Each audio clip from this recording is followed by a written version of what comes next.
இந்த பத்திரிகையாளர் மணி இருக்கார்ல, அவர் வந்து இங்கே திராவிடம் பெரியாரியம் வந்து புனித பசுவாக இருக்குது, அதை யாரும் விமர்சிக்கக்கூடாது, விமர்சித்தா அவங்க சிலுவையில் அறைவாங்க, அங்கே எப்படி இந்துத்துவவாதி செய்கிறாங்களோ அதே மாதிரி இங்கே பெரியாரிவாதி பெரியார் இயக்கங்கள் செய்கிறாங்க அப்படின்னு சொல்கிறாரு. அங்கே இந்துத்துவவாதி துப்பாக்கி எடுத்து சுடுறான், இங்கே யார் சுடுறா?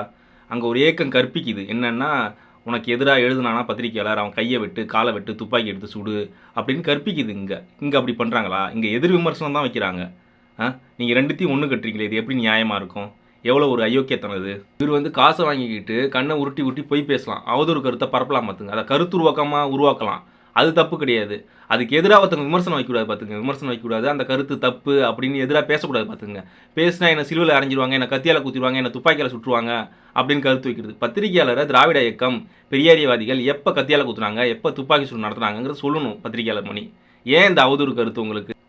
இவர் இப்பயுமே ஒரு கருத்தை வந்து திணிக்கிறார் பார்த்துங்க, அதாவது இந்துத்துவவாதியும் பெரியாரியவாதியும் ஒன்று, அவங்க ரெண்டு பேருமே வன்முறையை கையில் எடுப்பாங்க அப்படின்னு ஒரு நெரேட்டிவ் செட் பண்ணுறாப்புல இப்பயும். இதெல்லாம் எதிர்த்து உங்களை கேள்வி கேட்கக்கூடாது. அப்படியாப்பட்ட புனித பசு நீங்கள், பெரியார் திராவிட இயக்கம் புனித பசுங்கிற மாதிரி நீங்களும் ஒரு புனித பசு, உங்களை விமர்சனம் பண்ணக்கூடாது.